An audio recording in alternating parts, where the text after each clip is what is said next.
दोनों छेले बंधुगण बाबा बोलছেন মা গো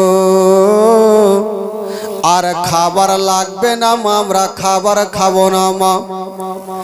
দোনো ছেলে চোখের পানি ঝরাতে ঝরাতে বাবা গো বাড়ি থেকে বেরিয়ে গেলেন, একটা গাছের তলাতে বসে গেছেন। যেমনই গাছের তলাতে বসেছেন মা, পেটে হাত দিয়ে দোনো বেটা গাছের তলাতে বসে ডুগরে ডুগরে কাঁদছেন মা গো। 3 দিনের ভুকা, পেটে দানা নাই, বলুন কেমন করে থাকবেন বাবা।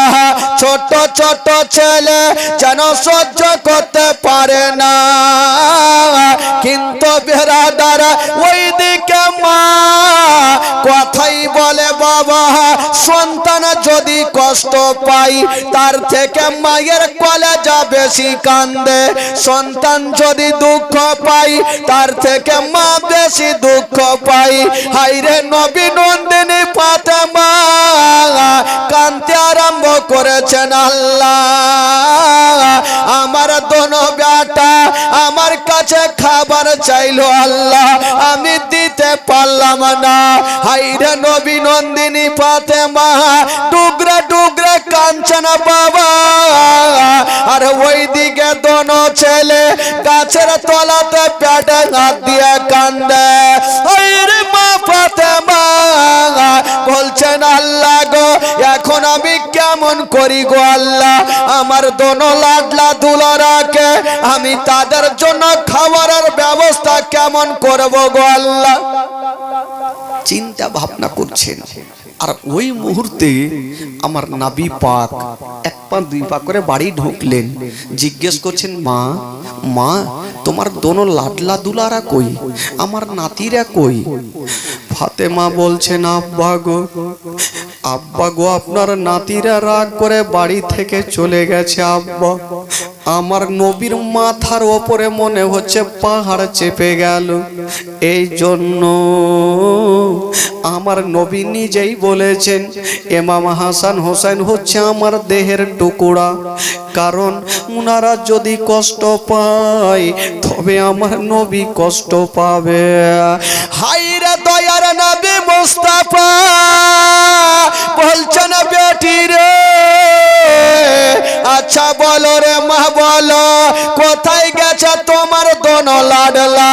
বলেছিলেন, আব্বা গো আমাদের বাড়িতে 3 দিন থেকে খাবার ছিল না গো আব্বা, দোনো বেটা আমার রাগ করে চলে গেছে, আমি মা আর যেন থাকতে পারি না।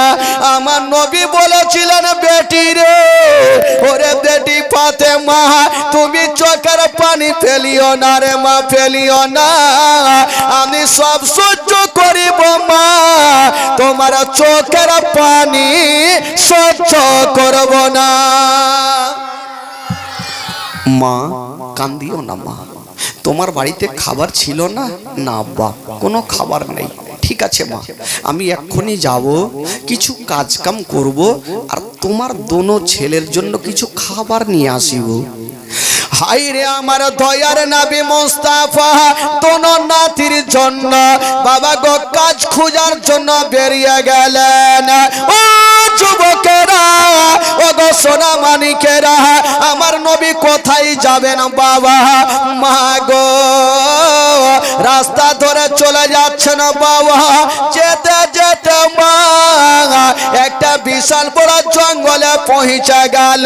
যেমন জঙ্গলে যেতে নাই তাকিয়ে দেখছেন বাবা একটা ইহুদি একটা গাছের তলাতে বসে আছে, আর আমার নবীকে ইশারা করে ডাকছেন।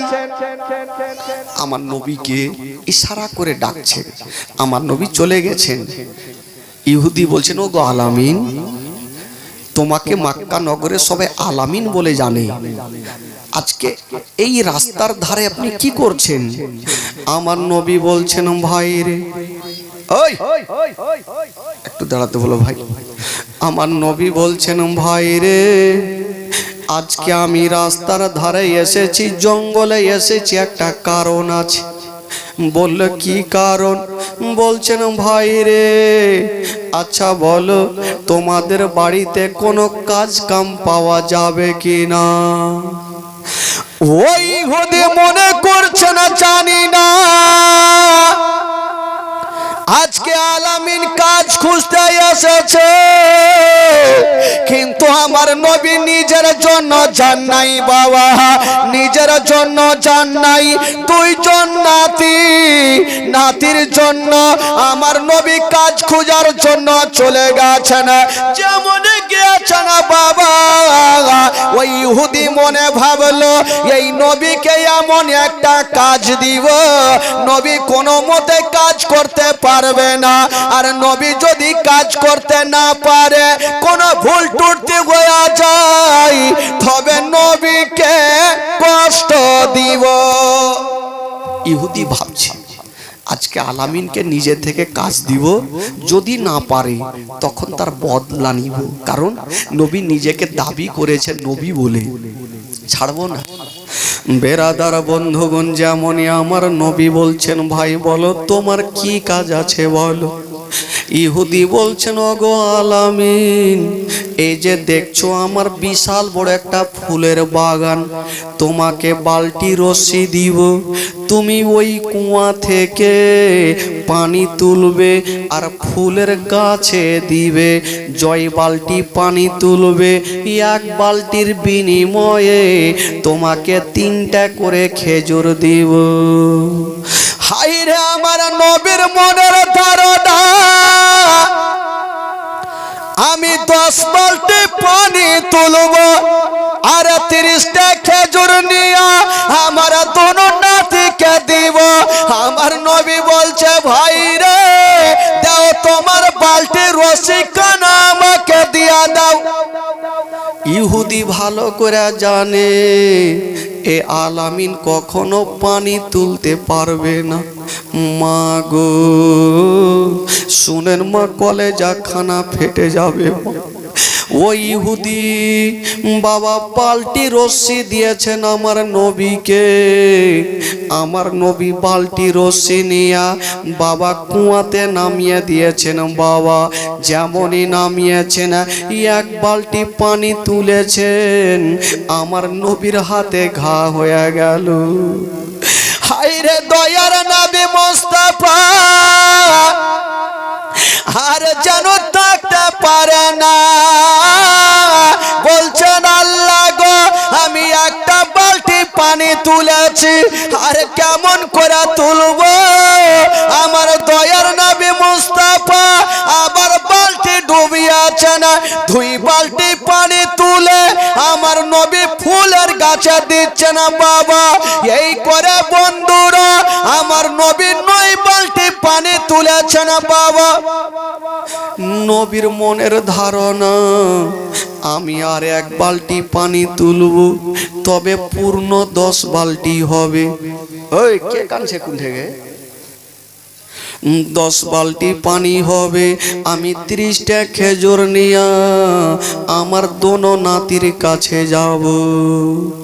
হায় রে দয়ার নবী মুস্তাফা, যেমনই বাবা 10 নম্বর বালতি পানিতে ডুবিয়েছেন, মা ওরা যুবকেরা শুনেন কলেজা কানা পেটে যাবে। বাবা সেই নবী না বলে আসমান জমির সৃষ্টি হতো না, সেই নবী না বলে পাহাড় পর্বত সৃষ্টি হতো না।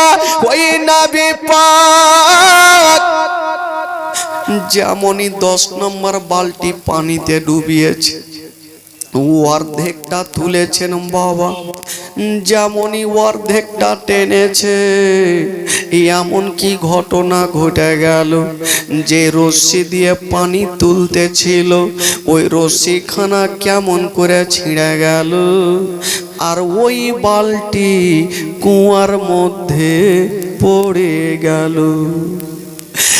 যেমনই কুয়ার মধ্যে পড়ে গেছে বাবা গো ধাপাং করে শব্দ ওই ইহুদির কানে পৌঁছে গেল।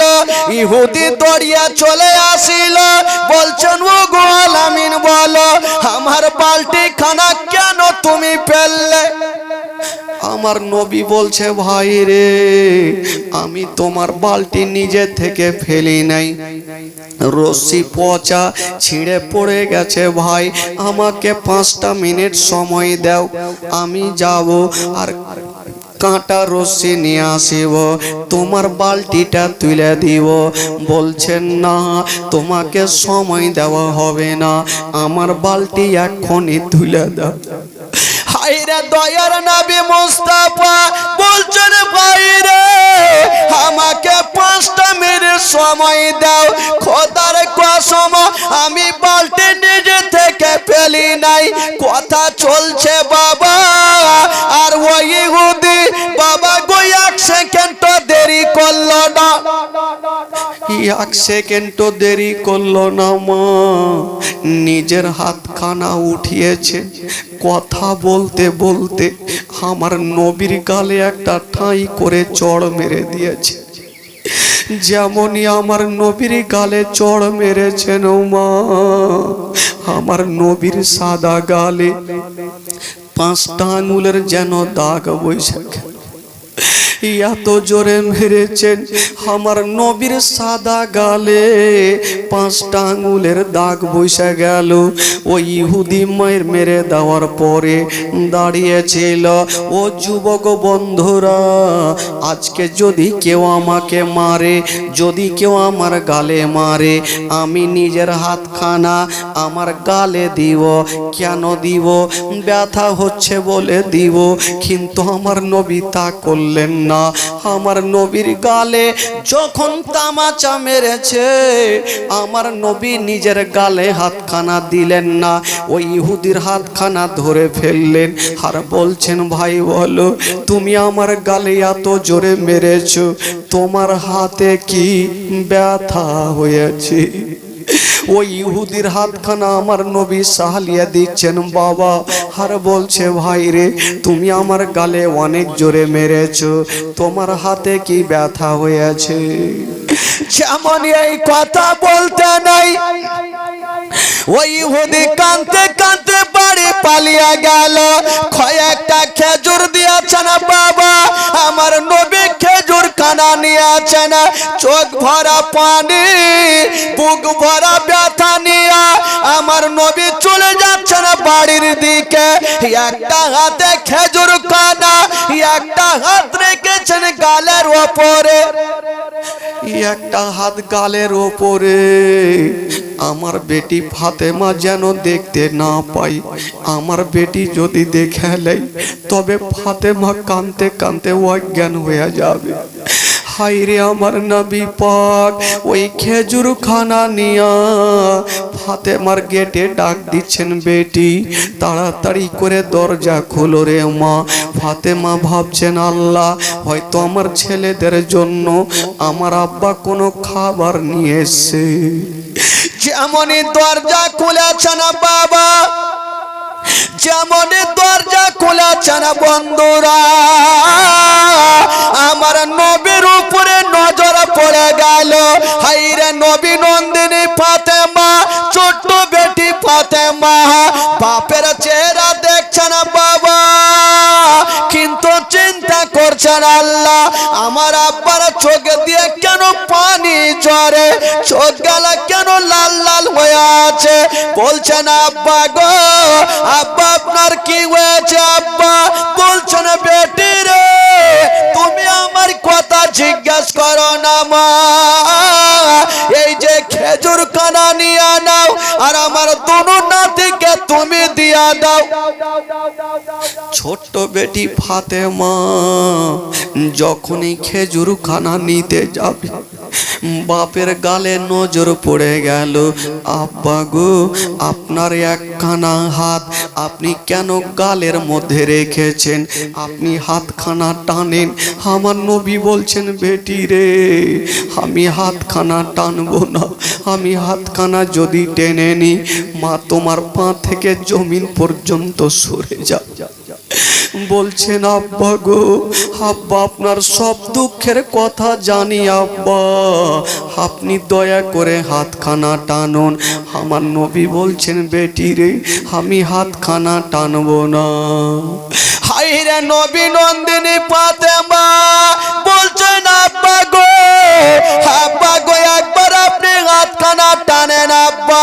হাই রে নবী মুস্তাফা যেমনই হাতখানা টেনেছেন বাবা, যেমনই টেনেছেন মা, সঙ্গে সঙ্গে ফাতেমার নজরখানা বাপের গালে পড়ে গেছে।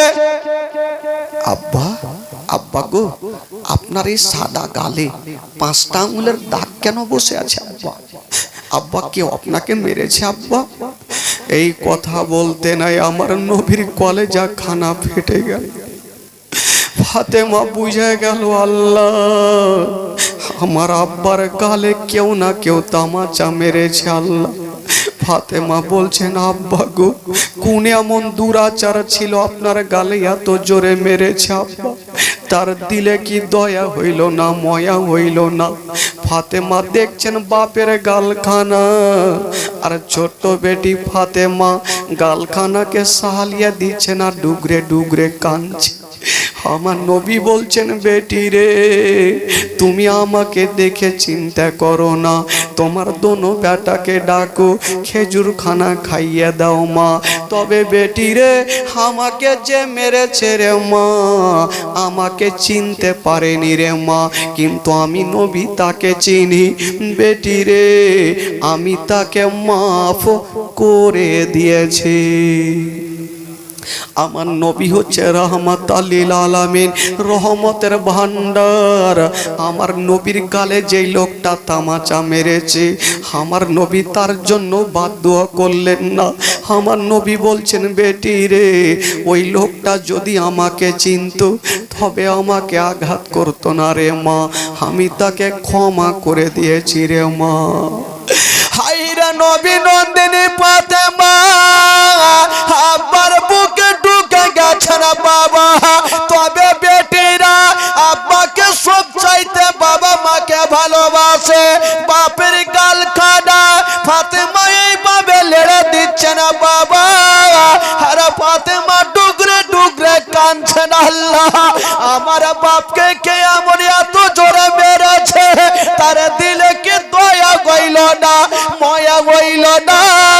বেরাদার বন্ধুরা যেই নবী না গলে আসমান জমির সৃষ্টি হতো না, যেই নবী না গলে পাহাড় পর্বত সৃষ্টি হতো না। ওই নবী পাক আজকে ডুগরে ডুগরে কাঁদতেছিল। তবে বাবা গো আমার নবীর গালে যেই লোকটা তামাচা মেরেছে ওই লোকটার কি হয়েছিল বাবা গো? ওই লোকটা গিয়ে নিজের বিবিকে বলছে বিবি রে আমি একটা বিশাল বড় ভুল করে ফেলেছি। বলল কি ভুল? বলছে বিবি রে আজকে আমি ওই আলামিনের গালে একটা জোরে করে চড় মেরে দিয়েছি। তবে বিবি আমার মন বলে ওই চুপ, আমার মন বলে দিল বলে ওই আলামিন কোনো জাদুঘর হতে পারে না, উনি হবে শেষ জামানার নবী।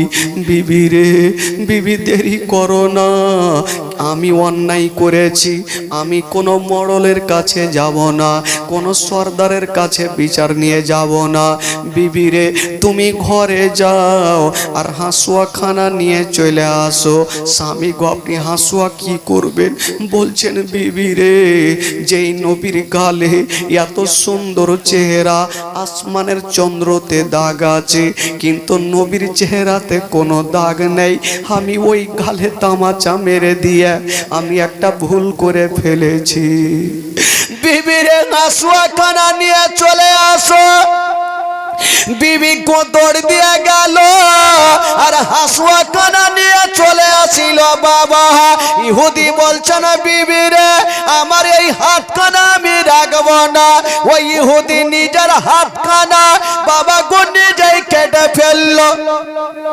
ওই নিজের হাতখানা নিজে কেটে নিয়েছেন বাবা, আর বলছেন বিবি রে দেরি করো না, চলো আমাকে ওই নবীর কাছে নিয়ে চলো, আমি নবীর কাছে যাব। ওই ইহুদি নিজের বিবিকে নিয়ে আমার নবীর দরবারে হাজির হয়ে গেল। যেমন হাজির হয়ে গেছে না বাবা, ওই ইহুদি বলছেন ও গো আলামিন ইয়া রাসূলুল্লাহ ইয়া হাবিবাল্লাহ নবী গো, আপনাকে আমি চিনতে পারিনি, যদি চিনে নিতাম আপনার গালে আমি তামাচা মারতাম না। ইয়া রাসূলুল্লাহ আপনি আমাকে ক্ষমা করে দিন। আমার নবী বলছে কেন বলো? বলছেন নবী গো আমি আপনার গালে তামাচা মেরেছি হুজুরা, এই জন্য আমার নিজের হাতখানা আমি নিজেই কেটে ফেলেছি। আমার নবী বলছে ভুল করেছো, একটু আমার কাছে চলে আসো। ইহুদি চলে আসিল, আমার নবী পাক নিজের একটু থুতু মোবারকা নিয়ে ইহুদির কাটা হাতে লাগিয়ে দিয়েছেন। যেমনই লাগিয়ে দিয়েছেন বাবা, ওই ইহুদির কাটা হাত ভালো হয়ে গেল। জোরে বলুন। ওই ইহুদির কাটা হাত ভালো হয়ে গেল। ইহুদি বলছেন ইয়া রাসূলুল্লাহ ইয়া হাবিবাল্লাহ নবী গো, আমি আর আবু জাহলের কথা শুনবো না, উতবা সাইবার কথা শুনবো না, আবু লাহাবের কথা শুনবো না। ইয়া রাসূলুল্লাহ আপনার কদমে চুমা দিয়া আপনার মধুমাখা কলমা শরীফ পড়ে নিতে চাই। আমার নবী মুস্তাফা সঙ্গে সঙ্গে ওই ইহুদিকে বাবা মধুমাখা কলমা পড়াইয়া দিয়েছেন। মধুমাখা কলমা পড়ালেন, লা ইলাহা ইল্লাল্লাহ, জোরে লা ইলাহা ইল্লাল্লাহ, আকলা ইলাহা ইল্লাল্লাহ, আকলা ইলাহা আকলা ইলাহা ইল্লাল্লাহ মুহাম্মাদুর রাসূলুল্লাহ সাল্লাল্লাহু আলাইহি ওয়াসাল্লাম। জোরে বলুন সুবহানাল্লাহ। আরো জোরে বলুন। গোটা মাজমা দুই হাত তুলে বলুন তো সুবহানাল্লাহ। জোরে বলুন ইয়া রাসূলুল্লাহ। চাচা আপনারা হাত তুলছেন না, কোনো অসুবিধা আছে? পয়সা লাগবে না চাচা, কারণ এটা হচ্ছে নবীর মাহফিল, আর আপনাদের জন্য আজকে আমি মেহমান, আর মেহমানের দোয়া আল্লাহর দরবারে কবুল হয়। যদি সত্যিকারই আপনারা নবীকে ভালোবেসে থাকেন একবার হাত তুলে বলুন তো সুবহানাল্লাহ। জোরে বলুন ইয়া রাসূলুল্লাহ। মাশাআল্লাহ। বেরাদার বন্ধুগণ, তবে ওই জলদি বাইট, মা বোনদের সংখ্যা সব দিনই বেশি হয়, ভাই বোনদের সংখ্যা খুব বেশি হয় না, চারিদিকে এরকম হয় নাকি? আপনাদের এই মারওয়াবাদী চানপাড়া কি এত বড় এইটি লোককে নিয়ে প্রত্যেক বছর জীবনী হয়? হ্যাঁ, এটিকে নিয়ে যেই বক্তা আসবে হাইরে গাইল দিবে, এখন গাইল দিবে না, পরে গাইল দিবে। আচ্ছা, এই গ্রামে নাকি শুনলাম এই গ্রামে নাকি কেউ নিশা পান করে না নাকি? আচ্ছা, যারা নিশা পান করে একটু হাত তুলে দেখান তো। তুলেন তুলেন, লজ্জা নাই। নিশা যারা পান করছে হাত তুলেন। কত সুন্দর গ্রামে এসছি। খালাতের লোক জানে হ্যাঁ না, সবাই পান করে। হ্যাঁ, আমার কাছে কানে খবর আছে যে এই গ্রামের 90% মানুষ ওই দিকে লিপ্ত আছে। খোদার কসম, এই যে নিঃশ্বাস ছাড়বেন ঢুকবে তার কোনো গ্যারান্টি আছে ভাই? একটু জোরে বলুন, আছে? এখানে জীবনী শুনে বাড়ি পৌঁছাতে পারবেন তার কোনো গ্যারান্টি আছে? আমি জীবনী করে বাড়ি যেতে পারবো তার কোনো গ্যারান্টি আছে? এদিকে যখন সবই জ্ঞান আছে তো ওই দিকে ঢক ঢক ঢক ঢক করছেন কেন? ওই দিকেও তো খেয়াল রাখা দরকার নাকি হুজুর? তবে একটা জিনিস আছে, মাতাল যতই হোক না কেন, তালে মাতাল হইলে পুলিশ দেখলে বড় মাতালই ভাগ যাবে। একটা লোক একদম ফুল পেট খাইয়েছে আর চলে আসছে ফাঁকা রাস্তা দিয়ে, চলে আসছে টুনির মা গান দিচ্ছে আর চলে আসছে। আর ওই রাস্তা দিয়ে একটা পুলিশের গাড়ি কিন্তু চলে যাচ্ছে। কোন মারুয়াবাদী যাবে, কার কাছে কোন আসামিকে ধরবে। তো পুলিশগুলা ভাবছে ওই আসামির বাড়ি চিনহি না, আর এখানে কাউকে দেখাও যায় না, কাকে জিজ্ঞেস করব।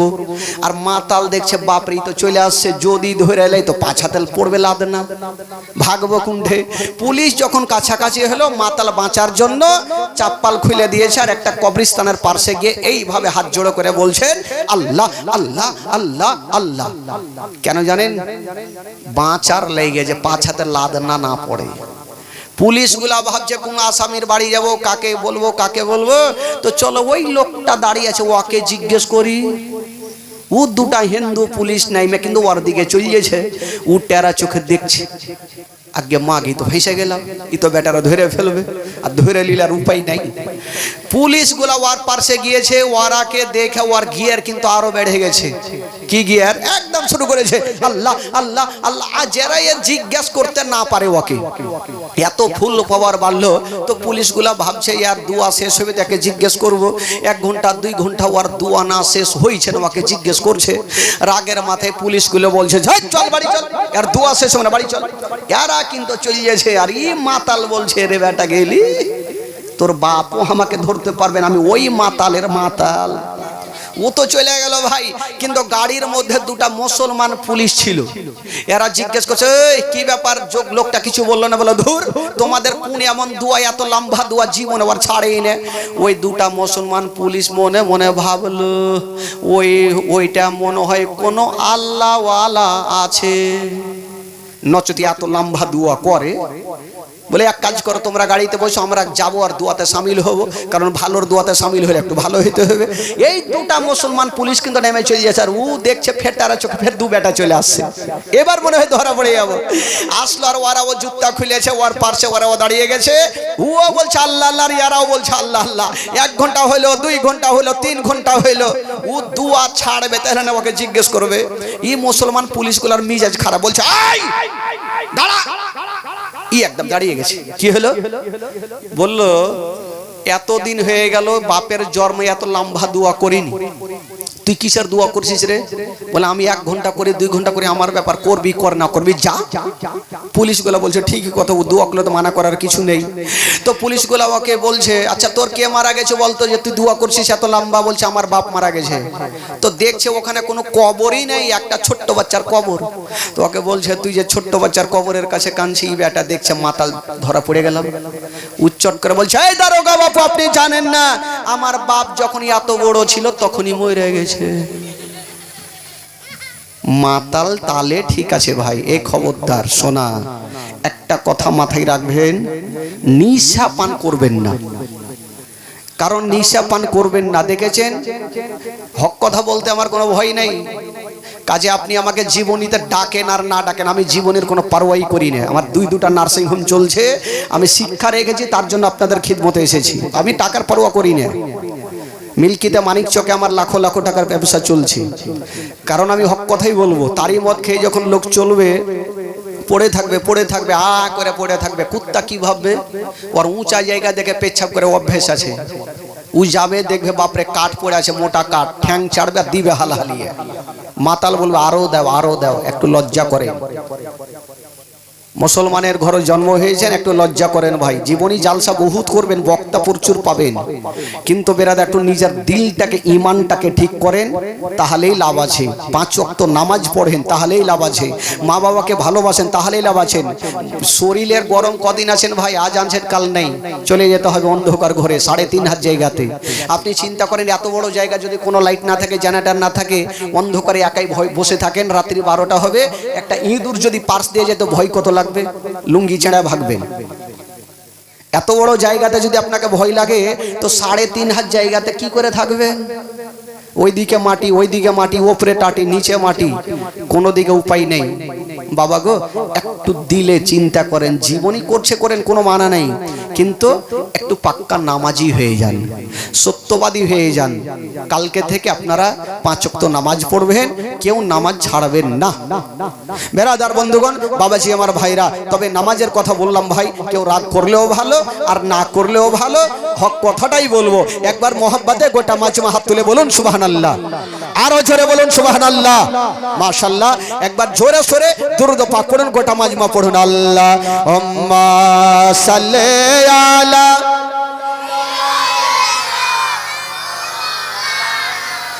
মুহাম্মদ ওয়ালা আলে সাইয়্যিদানা ওয়ালা আলে সাইয়্যিদানা মাওলানা মুহাম্মদ সাল্লাল্লাহু তাআলা আলাইহি ওয়াসাল্লাম। বাবা গো, এই ঘটনা, একটা ঘটনা যে আপনাদের সম্মুখে তুলে ধরব, এমন কোন মা বোন ভাই নাই যে তার চোখের পানি পড়বে না, খোদার কসম। তবে আহলে বাইতের মহব্বতে কেউ একটা ফোঁটা চোখের পানি যদি আজকে ফেলে দিতে পারেন, তবে কাল হাসরের মাঠে সুবহানাল্লাহ, আমার নবী খুশি হবে, আর নবী যদি খুশি হয় আমার আল্লাহ খুশি হয়ে যাবে। আসেন যুবকেরা, ঘটনা কাকে বলে মা গো একটু শুনেন খালা, মন দিয়ে কেউ এদিক ওদিক করবেন না, আর বাচ্চাগুলাকে উঠায় এই ভাই চুপচাপ, ভাই কেউ কথা বলবে না। একদিন ইমাম হাসান হোসেনের বয়স কেতাবে লিখছেন 7 এবং 8 বছরের ছেলে। কয় বছর বললাম?